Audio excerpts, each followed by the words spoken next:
¿Qué les ha parecido a ustedes la segunda carta a los adefesios, como alguno la ha titulado en Twitter, de Pedro Sánchez ayer? Es que, de verdad, la noticia del día era evidentemente la citación a declarar como imputada de Begoña Gómez. La imputación de Begoña Gómez pasó un poco más desapercibida porque como conocimos la imputación de una manera un poco rocambolesca, que si había algún auto del juez, que si no sé qué, que si negaban que estuviera imputada, al final no hubo un titular claro de Begoña Gómez imputada simultáneamente en todos los medios.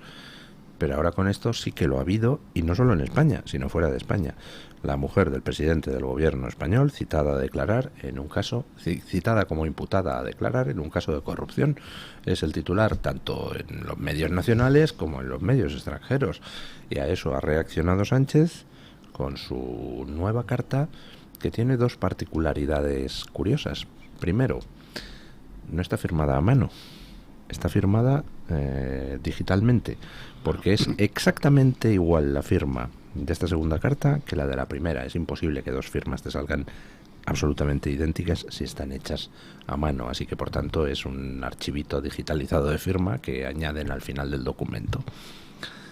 Y la segunda cosa que tiene la carta, ¿se han fijado ustedes en que ya no habla de lo que ama a su mujer? Y hay un momento donde en la carta se refiere a ella como mi pareja. No sé si eso preludia que en la tercera carta dirá algo así como esa señora de la que usted me habla, ¿no? La tía está. Sí. Bueno, ¿qué les ha parecido a ustedes el tema? Bueno, yo la verdad es que estoy asombrado, pero yo creo que le puede funcionar. Yo creo que en Moncloa, que tienen como 1000 personas para hacer este tipo de montajes, deben pensar que el pueblo español le gustan los culebrones, y nos ha creado un culebrón por entregas, un galán enamorado de su mujer, que es perseguido por los malos, y a veces los culebrones muy malos funcionan en términos de audiencia. Con lo cual yo esperaría que Sánchez este domingo sufrió un serio castigo, pero igual esta carta consigue en parte parar el golpe, porque sí, estamos hablando de Begoña, pero también estamos hablando del ridículo de la carta, con lo cual estamos un poco dividiendo el discurso. Bueno, la carta yo creo que viene a amortiguar el efecto de ese no titular que echábamos en falta usted y yo, es decir, esta señora imputada por corrupción, ¿verdad? Eso lo han sabido. Es evidente que llevaba una larga cocción el texto, y a pesar del fallito de la firma, eso no lo ha improvisado Sánchez en el rato que tardaron en publicar la carta. Y luego también viene a corregir un efecto del cual andan muy preocupados en Moncloa, que es la mala campaña de Teresa Rivera. Teresa Rivera está absolutamente ausente. Tiene la suerte de que la candidata del PP también está ausente. Pero en cualquier caso, nadie sabe cuál es el plan de sugerimiento a los electores a pocos días del momento electoral. Así es que la carta les ha parecido conveniente. Además, él está encantado de esto de las cartas a los corintios y esas cosas. Y bueno, todo lo que sea protagonismo le mola. Él cree que él solo puede levantar la campaña electoral, y le han sugerido escribir una carta que continuase el género epistolar, y le ha parecido bien, y para adelante. No hay más. Ahora, lo interesante es cómo un gobierno se echa encima de un juez, diciendo con toda... Es como lo de los insultos por parte de Yolanda Díaz. Aquí se dice, no, respetamos las decisiones judiciales. Pero qué cabrón es este tío que ha sacado el auto a pocos días de las elecciones. Porque hay una regla no escrita, si no está escrita no es regla. Y además hay muchos españoles que estamos contra esa regla. ¿Qué demonios es eso de parar la vida judicial? Porque vienen elecciones, porque estamos en campaña. No tiene nada que ver. No tiene nada que ver. Esta señora no está en campaña de nadie. No compite en esas elecciones. No es presidenta del gobierno, aunque algunos lo quisieran. Y aunque compitiera. Aunque compitiera, tampoco. Es verdad. Y ahí hoy he leído con sorpresa que algunos medios dicen, no, es que es una norma no escrita. En campaña no se imputa a nadie. Oiga, ¿de qué país es este? Pues debería ser al revés. Es decir, precisamente antes de votar la gente tiene derecho a tener toda la información, ¿no? O sea, debería, claro. Bueno, yo es que la carta creo que ya es políticamente inanalizable, si me lo permiten. Yo ayer cuando la leía, al principio pensé y realmente me tuve que ir al perfil del presidente Pedro Sánchez a comprobar que no era un meme, un fake, una broma, algo que se había lanzado, bueno, pues aprovechando esa primera carta que se lanzó pues cuando él ya sabía que su mujer estaba investigada formal y procesalmente, y lo ocultó. Y lo ocultó antes de las elecciones catalanas. Quiero decir que no sé si será muy relevante para su parroquia, porque yo creo que es para quien escribe estas misivas, pero desde luego para la mayoría de los españoles ya la segunda era chascarrillo. En la primera nos tuvo un poco expectantes por aquello de si colaba la dimisión, pero en esta segunda yo creo que ya se ha llenado redes sociales de memes, se han hecho todo tipo de comentarios, una nueva ranchera, bueno, o sea, lo que procede cuando alguien la gente se lo toma a coña. Claro, cuando alguien trata de rentabilizar además algo que es delicado para su mujer, porque ciertamente no es plato de gusto estar en una situación de imputada en ningún procedimiento judicial, lo que no quiere decir que no sea procedente, pero debe ser incómodo. Y que él trate de rentabilizar, como lo hizo en la primera vez y ahora en la segunda, una situación delicada para su mujer a la que pretende sacarle rédito electoral, me parece que demuestra cualquier cosa excepto a un hombre enamorado, y no seré quien juzgue yo las relaciones personales de la pareja presidencial, ¿no? Pero sí que es cierto que con respecto a cómo se han cómo ha evolucionado todo este procedimiento, y con respecto a esas normas no escritas de las que hablan algunos compañeros, decir que aquí hay tres poderes: el ejecutivo, el legislativo y el judicial, e igualmente como el ejecutivo y el legislativo toman sus decisiones sin tener en cuenta cuáles van a ser las resoluciones, o en muchas ocasiones la opinión jurídica de los expertos, léase la amnistía, por ejemplo, que tiene al 95% de la comunidad jurídica de nuestro país en contra y la han sacado adelante como procede a las competencias que tienen asignadas, parece bastante poco maduro y poco adulto decir que es que los jueces poco menos tienen que consultar al político de turno si le viene bien o no que trascienda información judicial relevante, ¿no? Yo creo que esto nos enseña, nos vuelve a poner otra vez en el foco de cómo en este país el respeto a la separación de poderes es algo que se queda en la teoría, y cómo desde luego hay una parte de la izquierda política y mediática que no aplica el mismo baremo.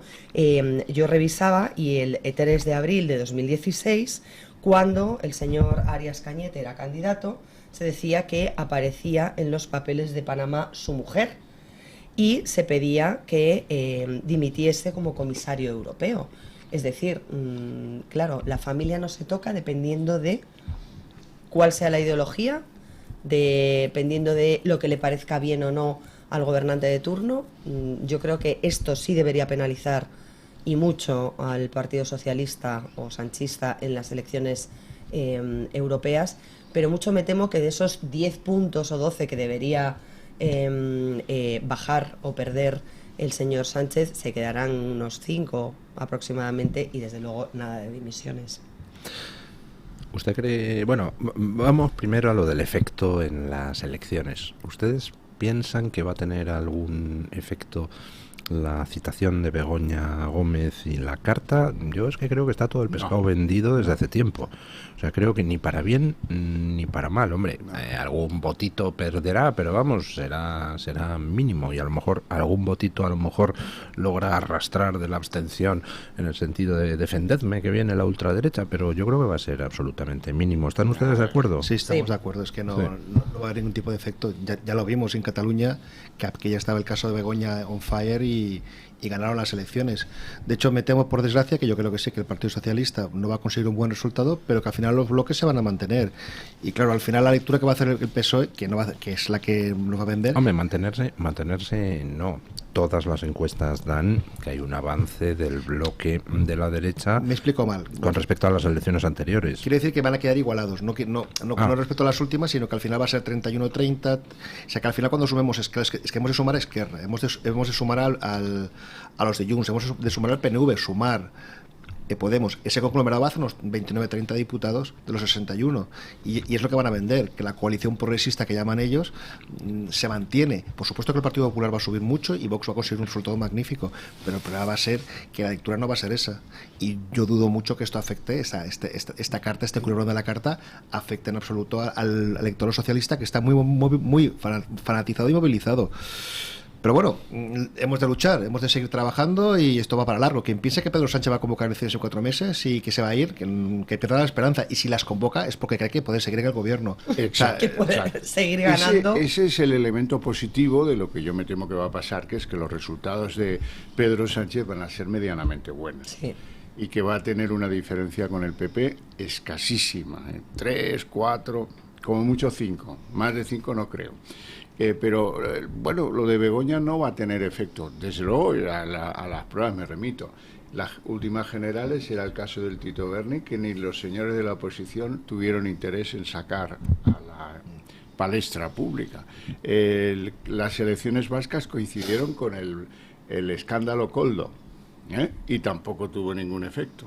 Bueno, pues ahora con el caso Begoña, y además tratándose de unas europeas, que el que vota sabe que es otra película y el que no, pues no vota, que es lo que el partido ganador de las elecciones del domingo pues va a ser el de siempre. En este caso de elecciones europeas, la abstención. Lo que sí es confiablemente positivo es que haya un giro político en las instituciones europeas consecuencia de estas elecciones, del cual podamos sacar algún provecho. No es estoy un poco molesto con Feijóo, ¿sabes? Porque parece este neoconverso que ha encontrado algo de vida europea, ha visto a Ursula von der Leyen, la ha llevado al fútbol, y ahora ha descubierto este hombre que todo lo arregla. Europa. Europa te ata los zapatos, Europa te afeita por la mañana, Europa es capaz de resolverte la vida. Entonces, el otro día hizo unas declaraciones, hay un hecho y unas declaraciones que son muy reveladoras. En primer lugar, el propio Feijóo, de boca de Feijóo, dice que para arreglar el problema de la inmigración, hay que conseguir que de esto se haga cargo la Guardia Europea. Y después de marcharse los ingleses, tampoco es la de Buckingham, porque ya no sé cuál es la Guardia Europea a la que se refiere el líder de la oposición. Dice luego que el problema de la inmigración ilegal lo tiene que resolver Europol. Y resulta que entre las funciones de Europol no está la del control de la inmigración ilegal. Y luego hay un periódico, El Mundo, que publicaba ayer, como si fuera una exclusiva, el programa electoral del Partido Popular. Oiga, pero si esto cuando yo era joven lo mandaban por correo. Todos conocíamos el programa de las opciones a las que íbamos o no a votar. Ahora resulta que es materia de exclusiva periodística conseguir el texto. Y en el texto decía una cosa bien simpática, que iban a pelear para consolidar el eurodelito de traición.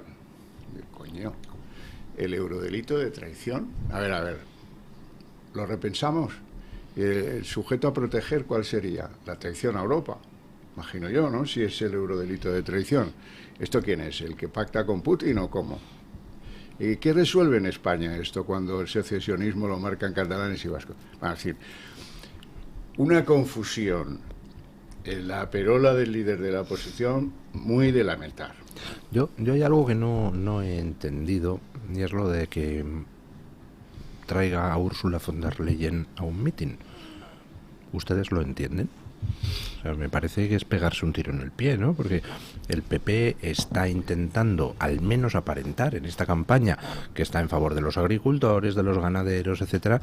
Durante los 5 años que ha estado en el Europarlamento ha estado apoyando todas las legislaciones que van contra los agricultores, los ganaderos, etcétera. Pero al menos en campaña intentaba fingir que está a favor de agricultores y ganaderos.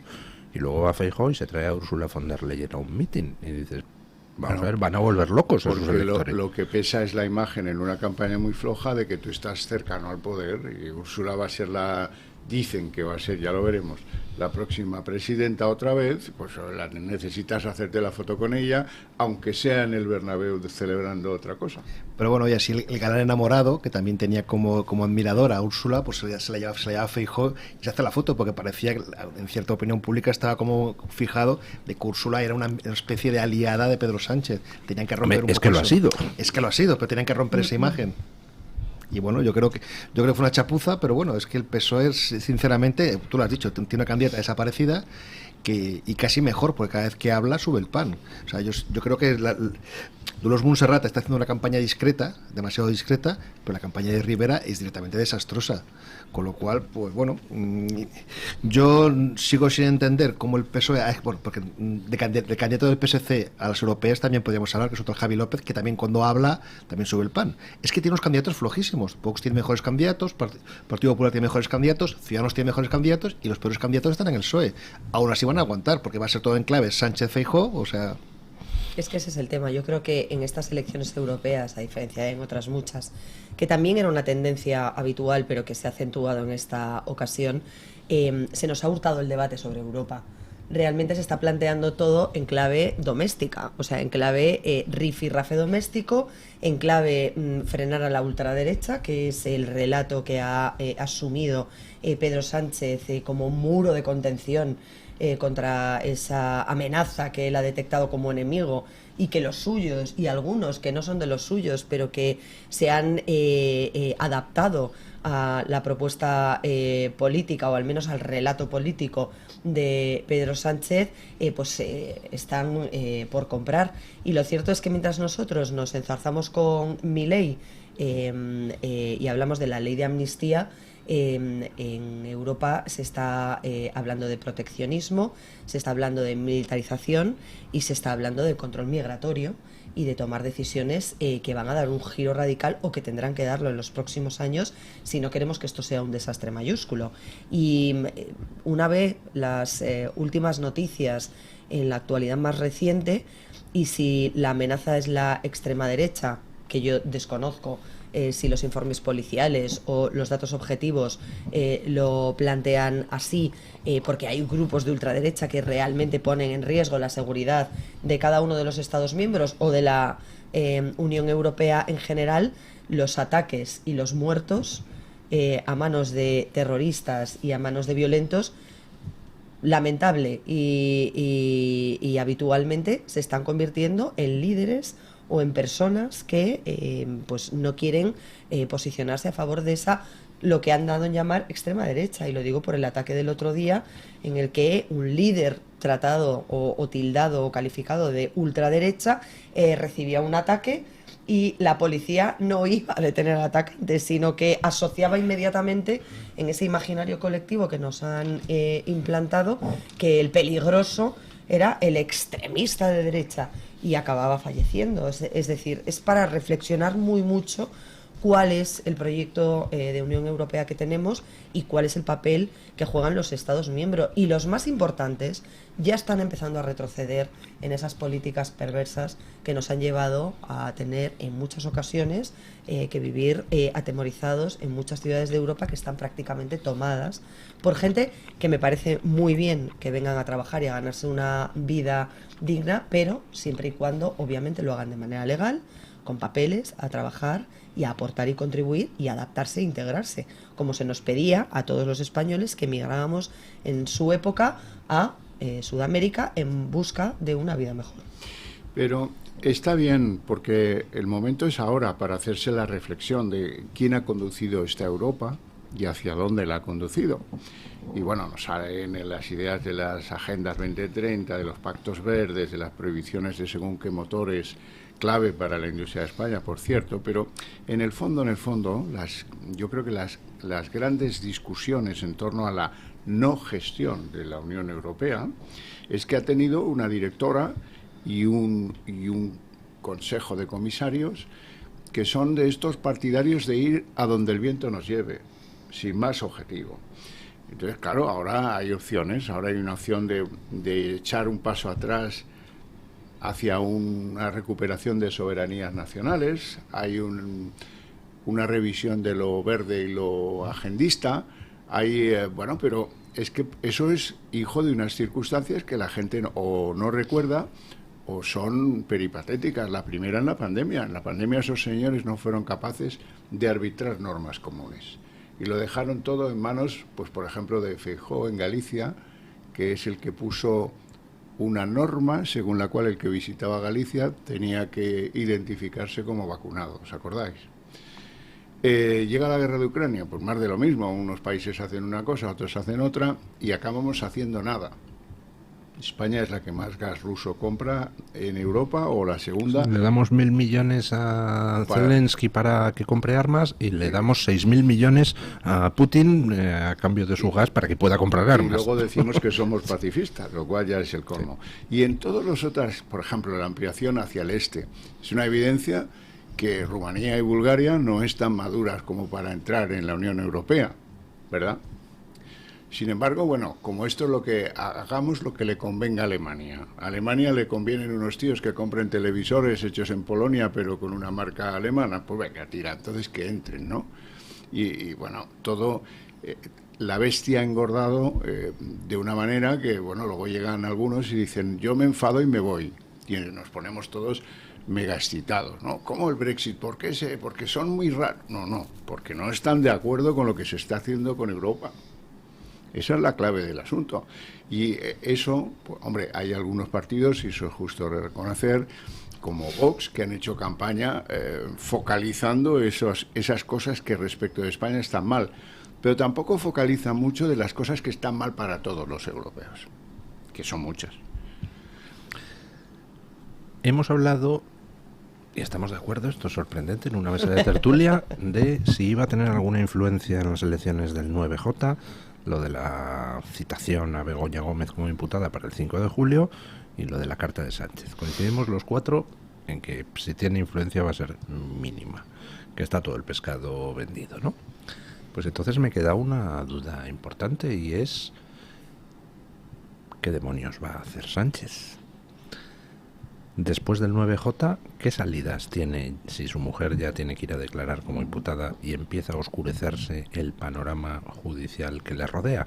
Hacemos una pausa publicitaria y después de la tertulia me gustaría que me comentaran ustedes por dónde nos puede salir Sánchez, porque no le veo yo muchas salidas a este hombre.